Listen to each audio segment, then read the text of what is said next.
If we want to talk about the demographic development of Europe in the 20th century, these issues could be grasped by two indicators. Firstly, the rate of natural demographic increase and decrease, such as birth and death rates, which also shaped by external factors such as wars, plagues, and forced migrations. Secondly, in order to explain dynamics of demographic change in Europe, all the other factors of the changing human development index must be taken into account, such as health, knowledge, education, and economic wealth.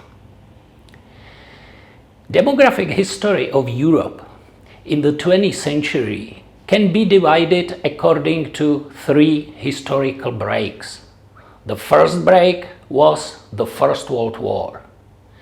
As the second break can be taken the following military conflict, the Second World War that took place in Europe between years 1939 and 1945.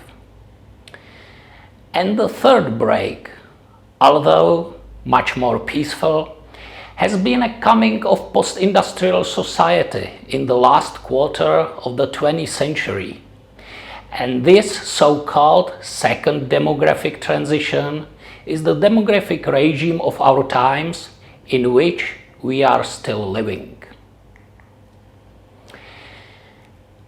During the long 19th century, culminated process described in the previous chapter of the textbook devoted to the first demographic transition. And generally speaking, in years, or better said, in the decades before the First World War, we are confronted with its termination of the first transition. This end can be described by a gradual decline in birth rates that had started in the vast majority of the European countries during the last 3 decades of the 19th century. In the less industrialized countries, natality had just peaked during the 1880s and 1890s, for example in Serbia or Romania, or at the beginning of the 20th century, like in case of Bulgaria. But then, these countries were confronted with the fall of natality too. The fall of the birth rate in the Western and Central European regions culminated during the First World War due to military service of fathers, uncertainty of economic conditions, and starvation as well. After a short wave of post-war compensatory birth postponed due to war, the decades of the 1920s and especially the 1930s were considered as the age of population depression by many contemporaries. In total, First World War took an estimated 17 million people's lives all over the world. Additionally, it is estimated that 3 waves of Spanish influenza pandemic killed more than 50 million people, when the world population was estimated to be less than 2 billion. Population losses in the countries involved in the war were higher. For example, in Germany or Hungary, 4 times more people died as a result of the war than from influenza. But in other parts of the world, the opposite situation prevailed. Although the interwar period meant a decline of emigration from Europe, immediately after the war, population movements were considerable due to the disintegration of the empires, Austria-Hungary, German Empire, and Russia as well. In the second half of the interwar period, increasingly extremist right-wing demographic policies inspired by racist conceptions spreading from Germany especially, put an increasing migratory pressure on the Jewish population of the region. Feeding from the same ideological mainstream of that time, many political leaders started to adopt more ambitious demographic policies. This resulted in both the formulation of various population growth theories and, primarily but not exclusively in the losing countries, for pronatalist policies which increasingly took on a militaristic character.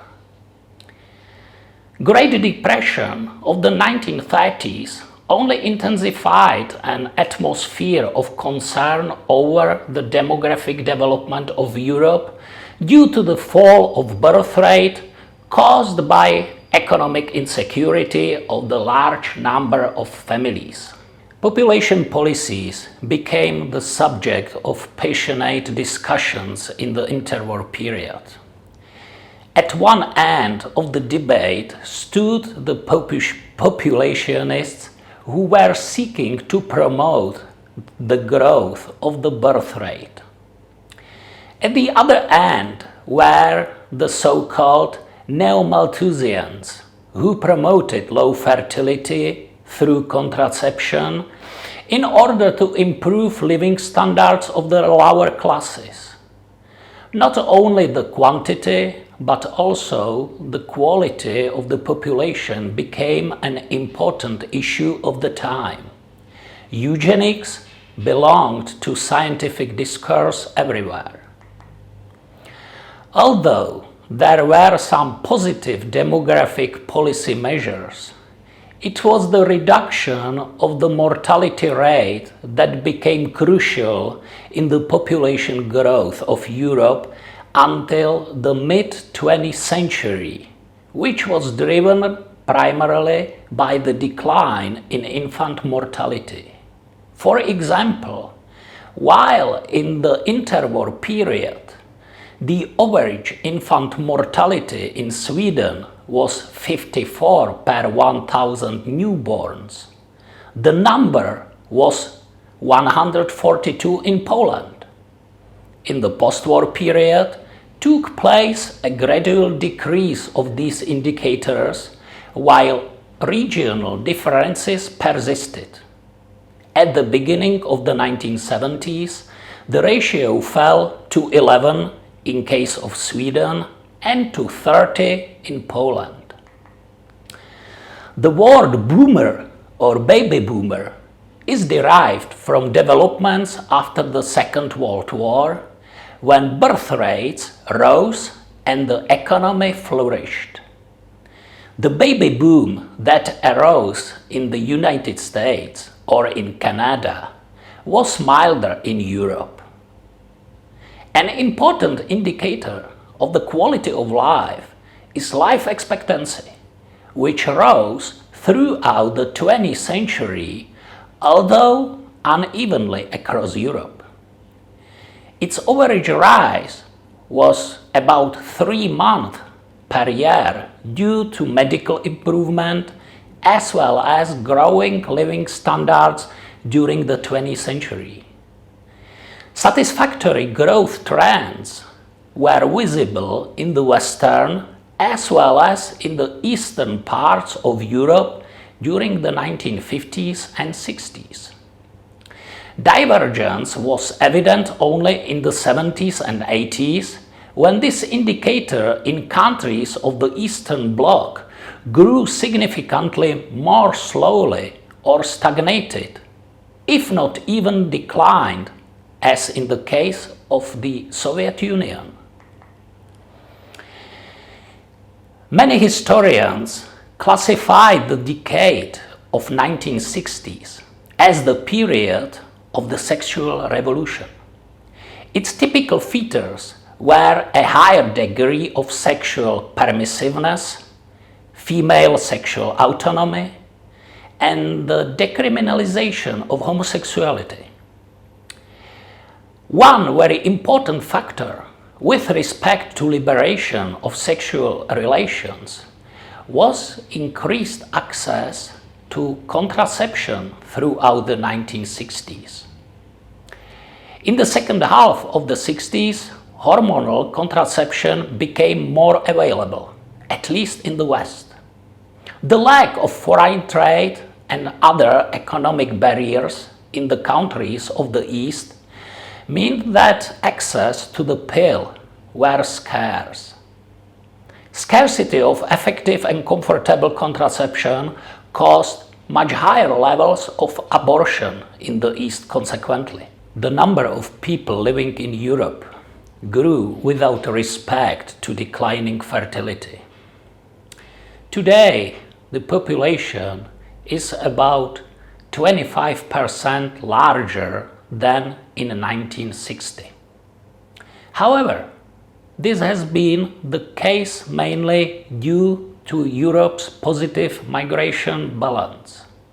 Decline in fertility observed from the mid-1960s has been indicated by some demographic analyses as the process of the second demographic transition. Its guiding features can be considered sustained sub-replacement fertility, population aging, and the plurality of family arrangements other than marriage. Marriage, in the meantime, had changed in nature, as with the spread of extramarital birth and domestic partnerships. Delayed entry into parenthood has become a typical feature. At the beginning of the 21st century, first-time mothers were more than 5 years older than in 1970. In the Western countries, the onset of transition was longer and more gradual.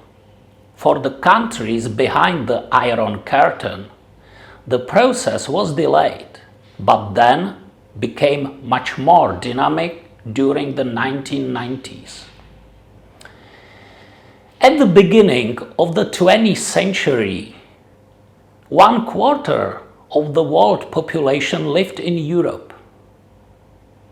In year 2000, it was less than 1/8.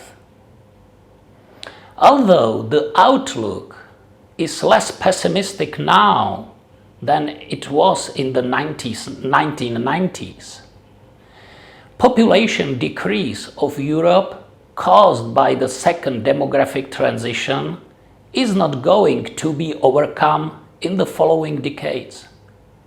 Immigration became the most important source of the European population growth long before the last decades of the 20th century, and it probably will not be any different in the future.